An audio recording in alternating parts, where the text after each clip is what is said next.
Before I even get started, I always love to do like a little, not a little, prayer is always big, but I really want to start off with a prayer because it always helps me like connect with God and just, make sure I'm not saying the wrong stuff. So yeah. Okay.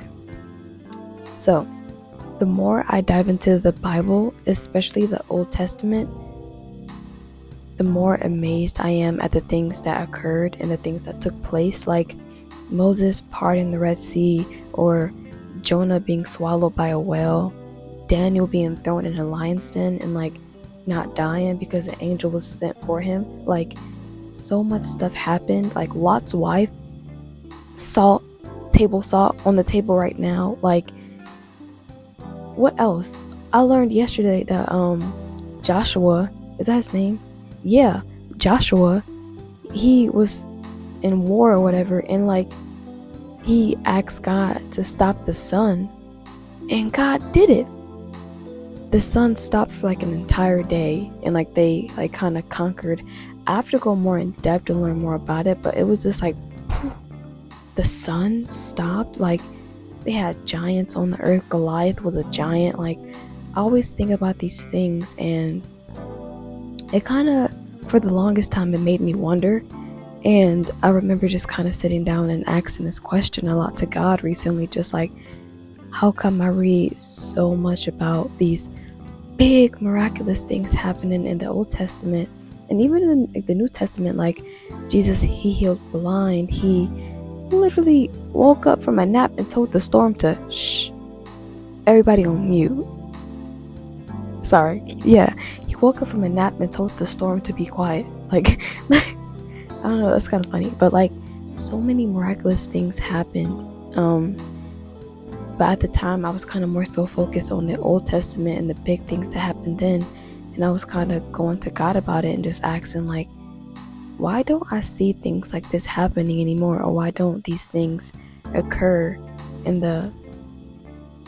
today's time? And I'm not saying that they don't. Like, miracles happen every day, but I guess for me, I was just wondering like, why don't I see seas being parted, or this happening and that happening? And yesterday I was talking to God about it, and he really showed me exactly why.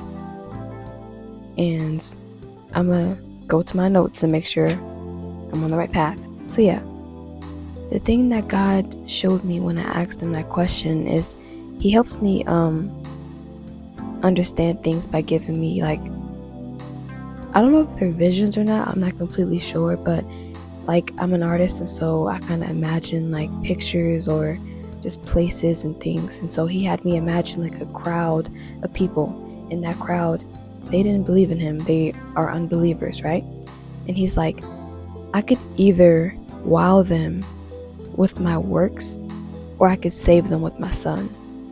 And it really hit home to me, and it really helped me understand that like,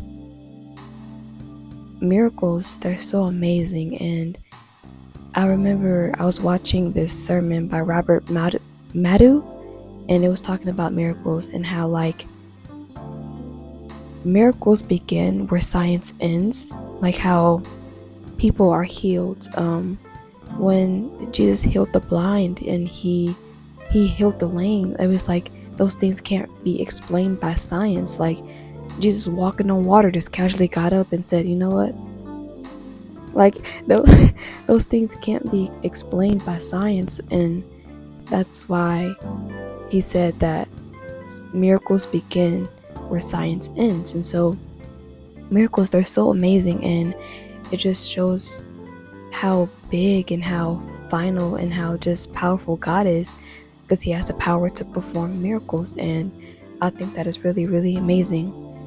But he kind of showed me that although miracles are so beautiful and they're so great and they're just so like amazing, miracles can't save your soul. Miracles can't get you into heaven. Like, Jesus literally said that I am the way, the truth, and the life, and the only way to the Father is through me. Not me, but him. Not me, but him. Yeah. And So I think what God was trying to tell me is that, yeah, he performed all these big miracles, and he's still performing big miracles to this day. Like, God is the same God today as he was back then, but today I think he's more focused on encouraging his people and using his people to encourage each other to believe in his son, because he can show us miracles over and over and over again. And a lot of times these miracles are used as signs, and Jesus, he even said this generation ain't getting a sign. I keep saying I'm, but when I say I'm, I mean him. Yeah, it's like he's like, yeah, I don't need signs. Like, I don't need friends. They just, never mind. Yeah, it's like miracles, sometimes they are used as signs, and it's like God doesn't want to keep sending us signs and signs and signs and signs. It's like he wants us to just believe in the sacrifice that was made for us. And so yeah, I'm just here to kind of talk from the heart and just tell you guys what I've been wondering about, and how God spoke to me and helped me and answer my questions. And because I think it's really healthy to be a curious Christian, like being eager to ask God, why this, why that, why that. And I know a lot of people are always like, well, if you ask questions, that means you don't have faith. But no, I think God will be more than willing to answer your questions, because he answers mine all the time, and I thank God for that. So yeah, in conclusion, this whole thing was really about just the importance and the beauty of Jesus and the beauty of believing in him, because sometimes we get so focused on seeing big miracles that we don't even pay attention to the biggest miracle that was given for us. The chance at being seen as righteous in the eyes of God, the biggest miracle of all. That is it. Then I can say that because of Jesus, God looks at me and he doesn't see my sin or my iniquity. He sees the sacrifice that was made for me. And I think that by far is the biggest miracle throughout time. So yeah, I love y'all, and I will see y'all whenever I see y'all.